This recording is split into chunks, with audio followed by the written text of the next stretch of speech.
Oi, gente, tudo bem com você? Se você está me assistindo agora, provavelmente está me vendo no YouTube, ou muito mais provavelmente ainda, estamos tendo nosso primeiro contato através do blog da Escola Três Poderes. Bom, quero dizer que é um prazer estar aqui, virtualmente, tendo esse contato com vocês. E como é a primeira vez que a gente se fala, eu gostaria de me apresentar. Meu nome é Natália Abreu, eu sou aluna de Ciências Biológicas pela UFMG e é por esse motivo que eu estou aqui agora gravando esse vídeo para vocês. Eu tive a oportunidade de ser acolhida pela escola, por essa equipe de biologia tão maravilhosa e devido ao momento tão difícil que a gente está passando, esse momento de pandemia, todo o nosso contato será virtual. E para que a gente tenha um bom aproveitamento da matéria de biologia esse ano, eu, juntamente com a equipe de biologia, decidimos uma forma da gente se ajudar, colaborar. E foi através dessas aulas virtuais. Eu vou realizar o estágio juntamente com a Joyce Braga, a outra estagiária de biologia, e vocês vão ter a oportunidade de conhecer também logo mais, nos próximos vídeos. Bom, pessoal, o objetivo desse trabalho é fornecer um material de suporte para que vocês possam consultar sempre que necessário, juntamente com os PETs. É realmente material de revisão para alguns conteúdos do PET que vocês tiveram a oportunidade de estudar através do YouTube e do material didático. Mas alguns conceitos que são importantes vão ganhar um reforço comigo e com a Joyce. E o primeiro assunto de hoje é bioquímica. Eu vou projetar minha aula para vocês, para a gente poder começar a conversar sobre isso. A aula de hoje recebeu um título especial, que é o que vocês estão vendo aí agora. Bioquímica, a química da vida. Porque o que nós vamos começar a entender hoje é como que a biologia e a química estão relacionadas para que a vida no planeta seja possível. Bioquímica, para muita gente, é uma palavra que pode assustar, mas é simples, tá? É simplesmente a união da biologia com a química que vira essa mistura maravilhosa. Mas por que é importante a gente entender esse conteúdo agora, no primeiro ano? É muito simples, porque é isso, o estudo da bioquímica, que possibilita que a gente entenda a nossa vida, a vida dos outros seres e como a vida no nosso planeta é possível. O surgimento da primeira célula marcou o surgimento da vida no planeta. E para entender a vida a partir desse momento inicial, é preciso entender o movimento celular, o universo celular. E para isso é preciso que a gente compreenda bioquímica. É através da bioquímica que as nossas células têm receitas para produzir as nossas necessidades fisiológicas para a vida. Vou começar dizendo para vocês que os seres vivos são constituídos por moléculas. Vocês muito provavelmente já ouviram isso em algum momento da vida de vocês. E as moléculas são a parte fundamental da bioquímica. As moléculas são divididas em orgânicas e inorgânicas, mas calma que a gente vai falar devagar sobre cada uma delas. Quando a gente pensa em molécula orgânica, vem à minha mente rapidinho uma coisa que tem a ver com organismo, com biologia, com a vida. E é justamente esse o papel das moléculas orgânicas. Elas são substâncias químicas que formam cadeias complexas. Mas como assim? Qual tipo? O carbono, os lipídios, as proteínas e os ácidos nucleicos são exemplos de moléculas muito grandes chamadas moléculas orgânicas. Essas moléculas orgânicas são mais associadas aos seres vivos. são moléculas presentes, né, desenvolvidas, vamos dizer assim, nos organismos vivos.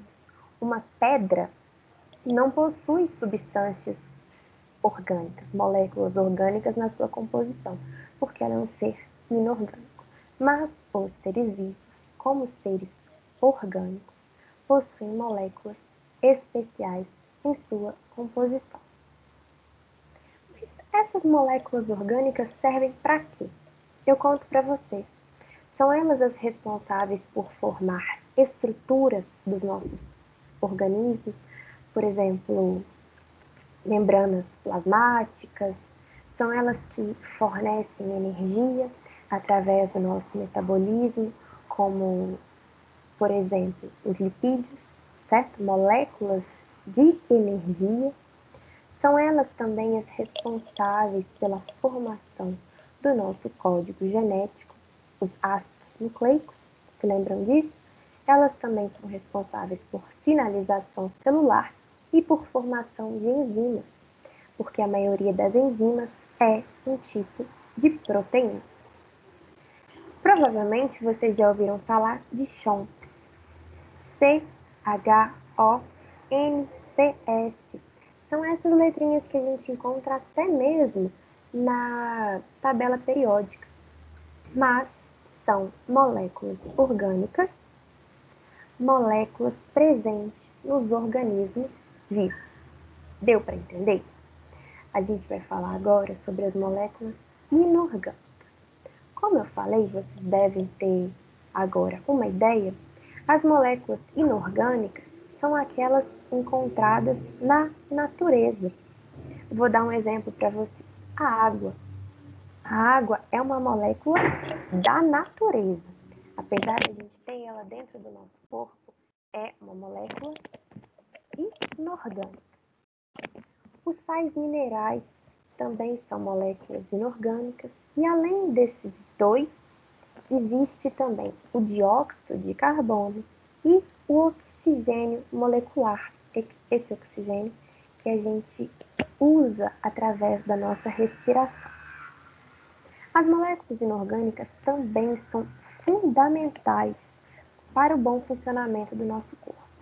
E, por exemplo, como eu disse, né, por exemplo, através dos sais minerais, são eles ferro, sódio, potássio, cálcio e magnésio, moléculas inorgânicas, moléculas não naturais dos organismos vivos, conseguem entender quando eu falo assim?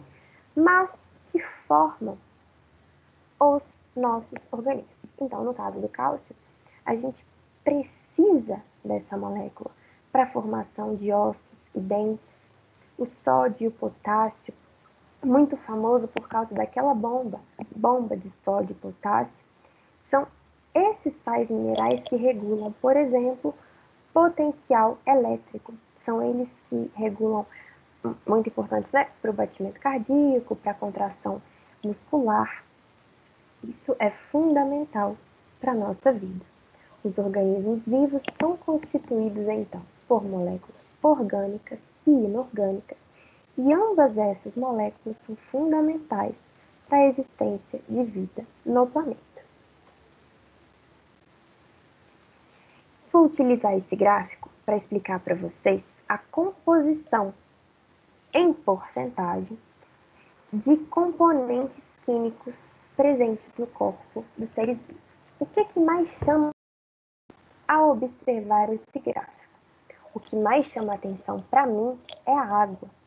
Quando a gente fala de proporção e de porcentagem, a gente sempre tem em mente 100%.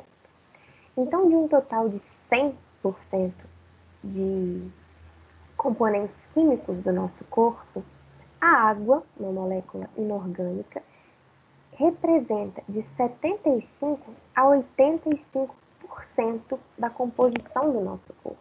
A maior parte dos organismos vivos é composto por água.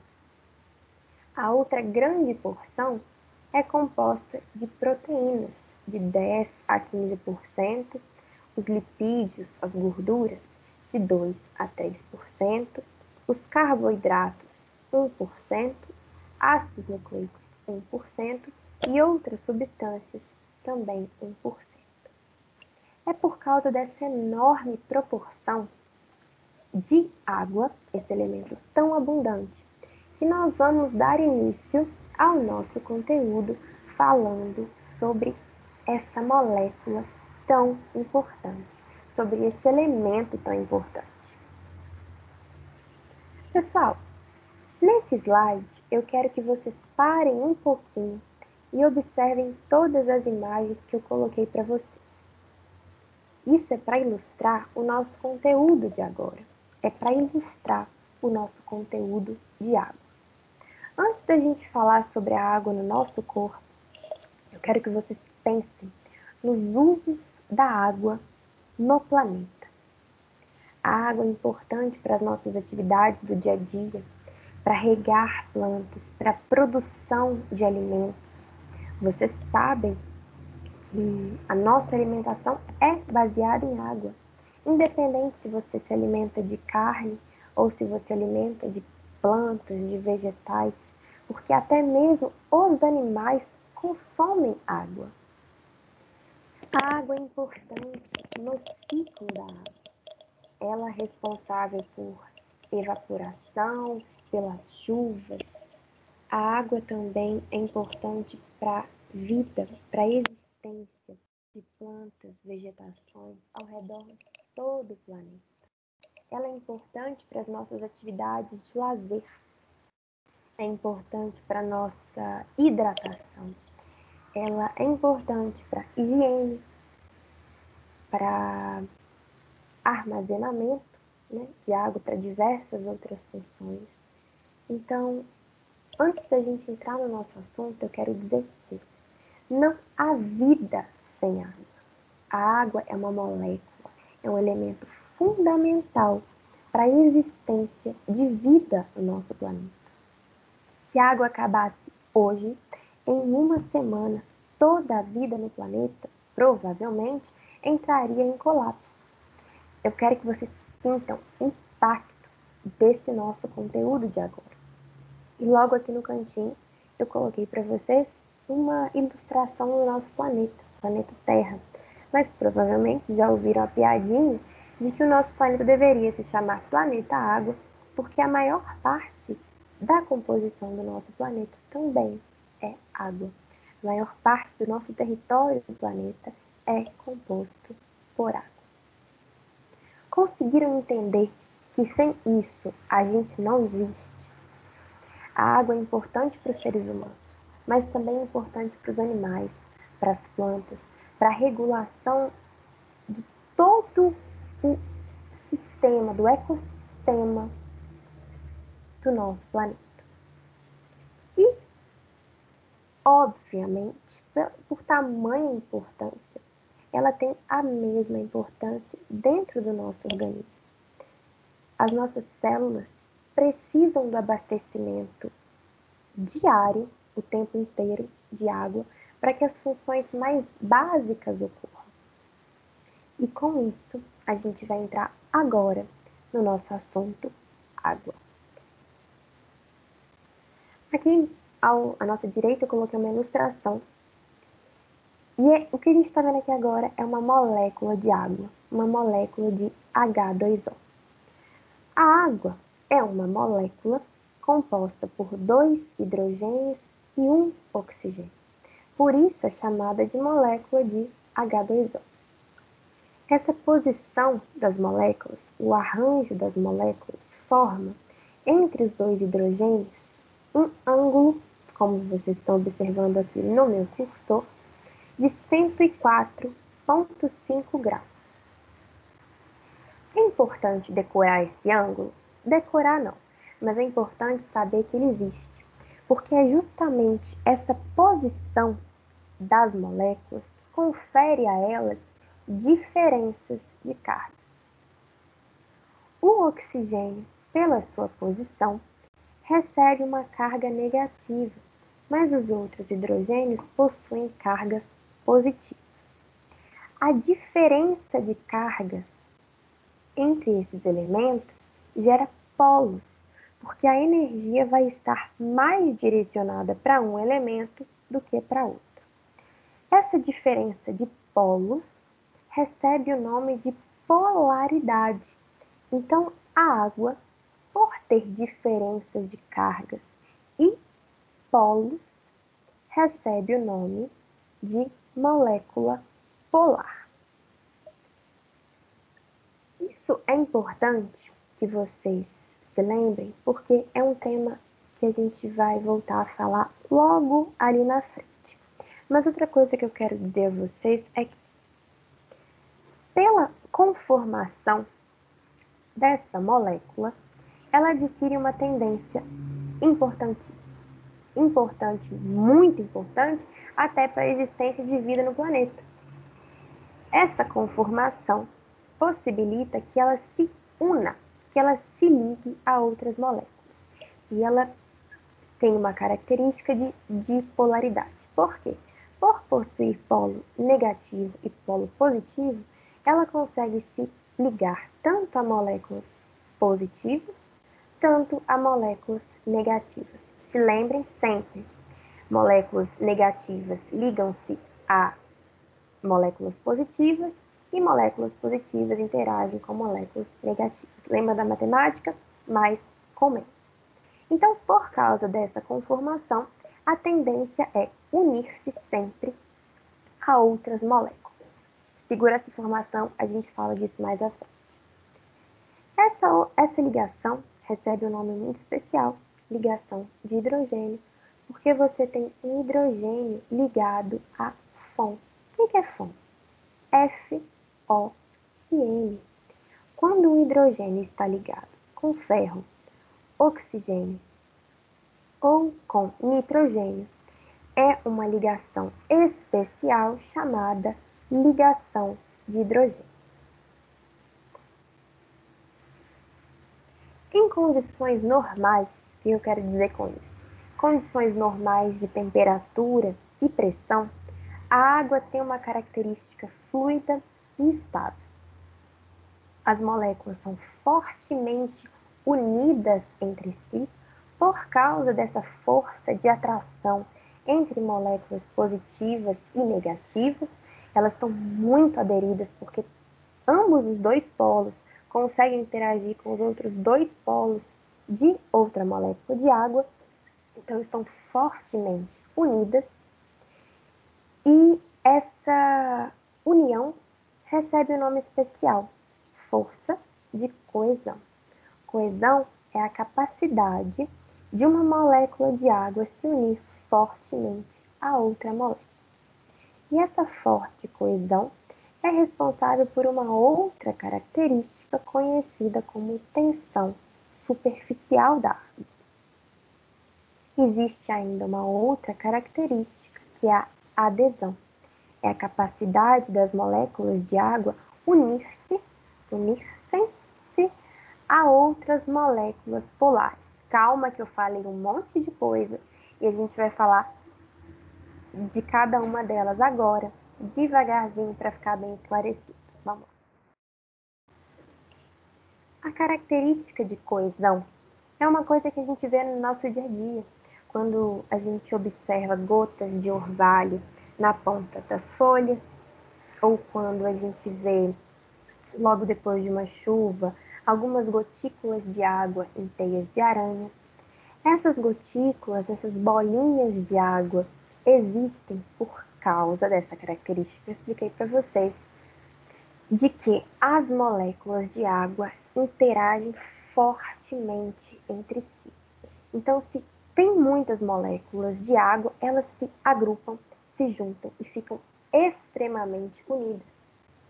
Isso possibilita que a água se prenda, se estabilize em algumas superfícies, como é o caso das gotículas de orvalho ou como é o caso das gotículas nas teias de areia.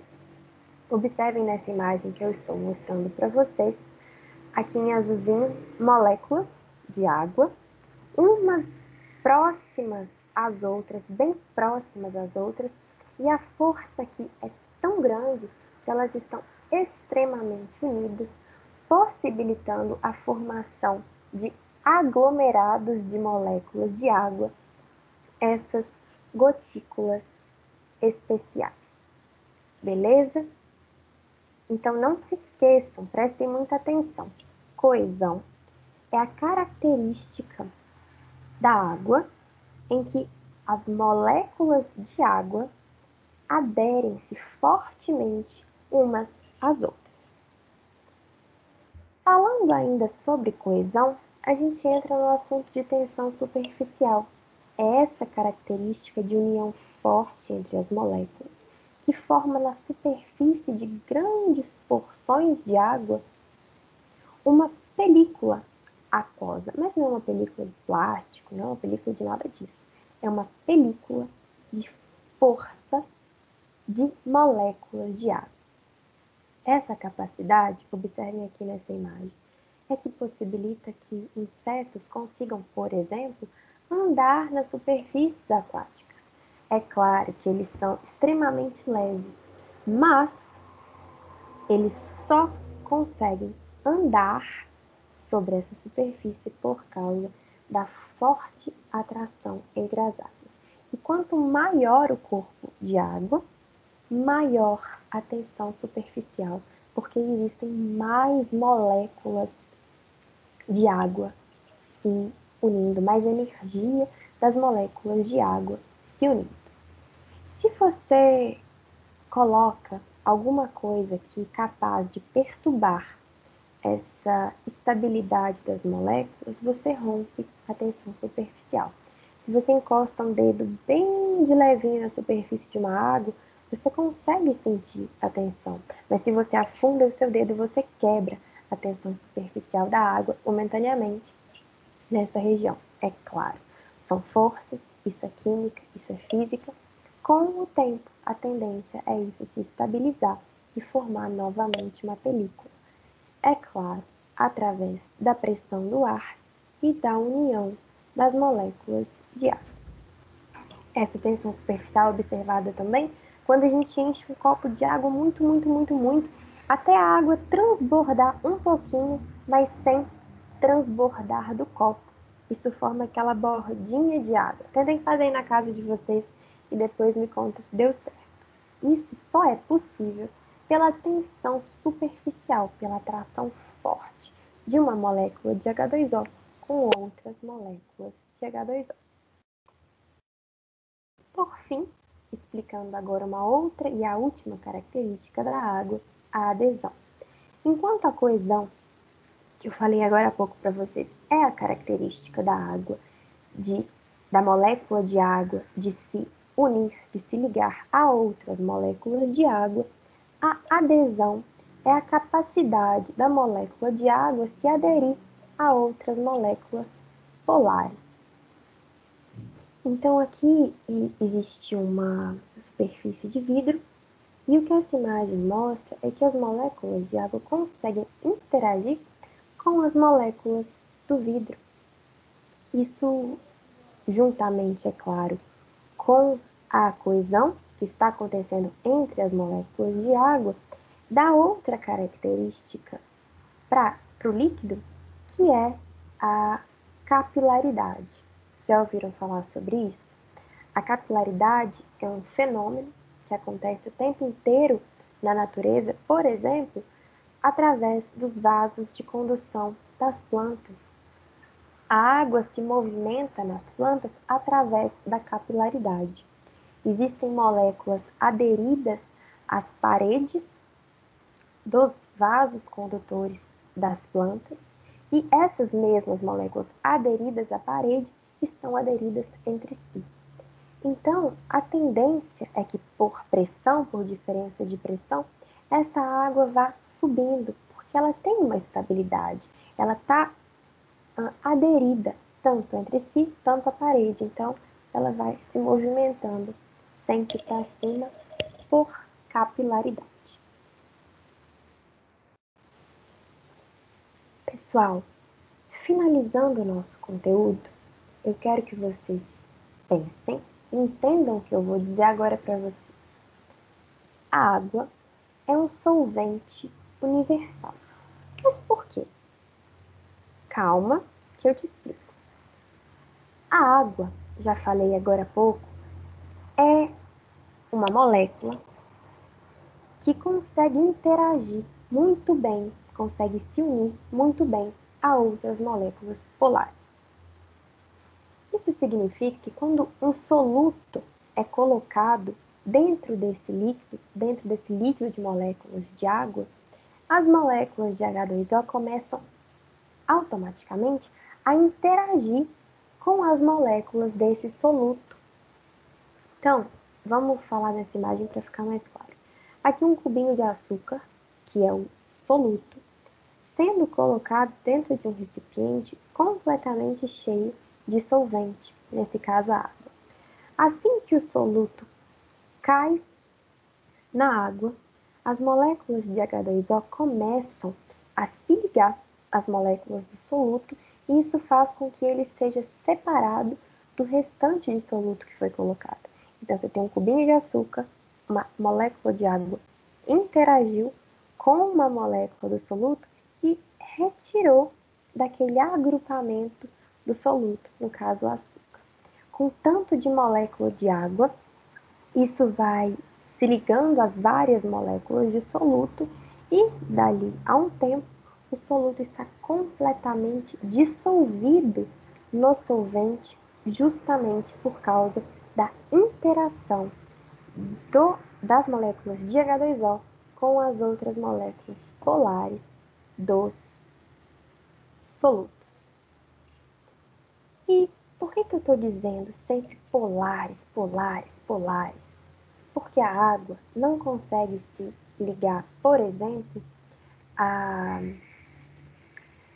moléculas apolares como lipídios, por exemplo. A água não tem essa capacidade, mas no caso das moléculas polares, sim, a água consegue muito bem dissolver as moléculas de solutos que são colocadas em contato com ela. Essa imagem um pouco exagerada é para mostrar para vocês que todos os reagentes químicos do nosso corpo estão dissolvidos em água, por causa dessa questão que eu expliquei aqui agora para vocês. A água interage com os solutos, com os reagentes que são colocados no nosso corpo. Essa é a tendência. Então, para que a nossa vida aconteça e flua bem, todos os reagentes químicos precisam estar dissolvidos na água. É por isso que é extremamente importante a gente se hidratar constantemente. Todas as nossas reações químicas dependem de uma boa hidratação das nossas células. Dentro das nossas células existe o tempo todo água, porque todas as reações químicas precisam de água para acontecer. Conseguiram entender? E terminando agora esse conteúdo, vou dizer a vocês que existem substâncias hidrofílicas e hidrofóbicas. Substância hidrofóbica lembra uma palavrinha que a gente já conhece, fobia. Hidrofobia, repulsão. Fobia vem de repulsão, então repulsão à água. Moléculas, substâncias hidrofóbicas são aquelas que não interagem bem com a água, como é o caso, por exemplo, dos lipídios. Para vocês conseguirem visualizar aí agora na cabecinha de vocês, pensem em uma panela com gordura, uma panela com muita gordura. Se você faz assim, ó, uns respingos de água, vocês observam que formam gotículas naquela superfície. Isso é porque a água está tendo repulsão àquele lugar que ela está. Ela não consegue se interagir com essas moléculas. Portanto, essas são moléculas hidrofóbicas. Quando você tem um recipiente cheio de gordura e pinga uma gotícula de água, vocês vão observar que não tem interação, não tem diluição, dissolução. A água não desaparece. Vocês conseguem observar o tempo inteiro gotinhas de água em superfícies de óleo ou uma gota de água em um copo de óleo, por exemplo, porque uma molécula polar não está interagindo com uma molécula a polar, nesse caso, hidrofóbica. E, em contrapartida, as moléculas hidrofílicas têm afinidade pela água. Vocês vão se lembrar desse termo quando estudarem as membranas plasmáticas, que têm tanto porções hidrofílicas com afinidade para a água, a porção exterior, que tem contato com ela, quanto uma porção hidrofóbica de lipídios voltada para o interior da membrana plasmática. Pessoal, uma outra característica que eu quero dizer a vocês da água é a capacidade de sintetizar ou quebrar moléculas ou ligações. Aqui nessa primeira imagem, a gente observa um exemplo de anabolismo, ou seja, criação. Essa imagem representa um esquema de síntese por desidratação. Síntese é criação, formação. Observe moléculas, substâncias que estavam separadas e a partir do momento que perdeu-se uma molécula de água, elas conseguem interagir e formar uma nova substância. Esse é um exemplo de anabolismo, que também é chamado de esquema de síntese por desidratação. Beleza? E por fim, um outro exemplo que acontece o tempo inteiro no nosso organismo é a quebra por hidrólise. A quebra por água. Quando uma molécula de água interage com uma ligação dessa substância, ela é rompida, quebrada por água, quebrada por hidrólise, é separada e forma outras duas substâncias. Então, a água é capaz de quebrar ou unir, dependendo das situações, através de reações químicas simples. Isso acontece o tempo inteiro e media várias reações do nosso organismo. Quero dizer que, ao chegar aqui, vocês devem ter percebido que a água é maravilhosa. Existem fatores que modificam a taxa hídrica do nosso corpo. Por isso é preciso sempre prestar atenção na quantidade de água que a gente consome. Por exemplo, um fator que determina a diferença de taxa hídrica no nosso corpo é a idade. Bebês, crianças, jovens possuem uma taxa hídrica, uma porcentagem de água muito maior no corpo do que os corpos dos idosos, que possuem, por sua vez, muito menos água em sua composição. A diferença de metabolismo também é um fator que determina a porcentagem de água no corpo. Metabolismos muito rápidos possuem maior taxa hídrica do que metabolismos mais lentos. E, é claro, a quantidade de água varia de espécie para espécie. Seres humanos têm porcentagem diferente de taxa hídrica do que uma melancia, por exemplo.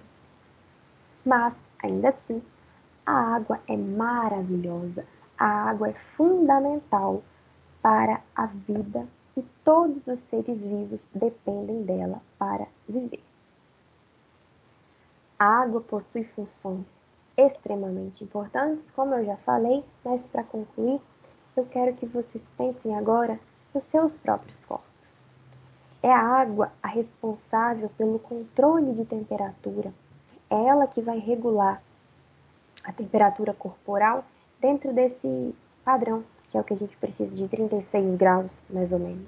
Se o corpo está muito calor, se o corpo está muito quente, ela elimina calor através da transpiração. Você transpira, o corpo resfria. Se está muito frio, por exemplo, ela retém água. Se você bebe menos água, ela retém. Se você bebe pouca água, né? O corpo retém água para poder fazer esse controle de temperatura. É através da água no nosso corpo que são transportados gases, por exemplo, oxigênio através do sangue, são transportados hormônios, nutrientes, e é também através dela que acontece a excreção de compostos desnecessários para nós. Beleza? Pessoal, acabamos por aqui o tema de hoje. Muito obrigada pela atenção. Eu estou disponível nesse e-mail logo abaixo e vocês podem me contactar sempre que for necessário. O tema de hoje é referente ao tema que vocês já estudaram através das aulas do YouTube e através do PET, mas o objetivo é justamente fazer um resumo de tudo que foi visto e tudo que foi aprendido. Espero que tenha ficado claro. Um beijo e até a próxima.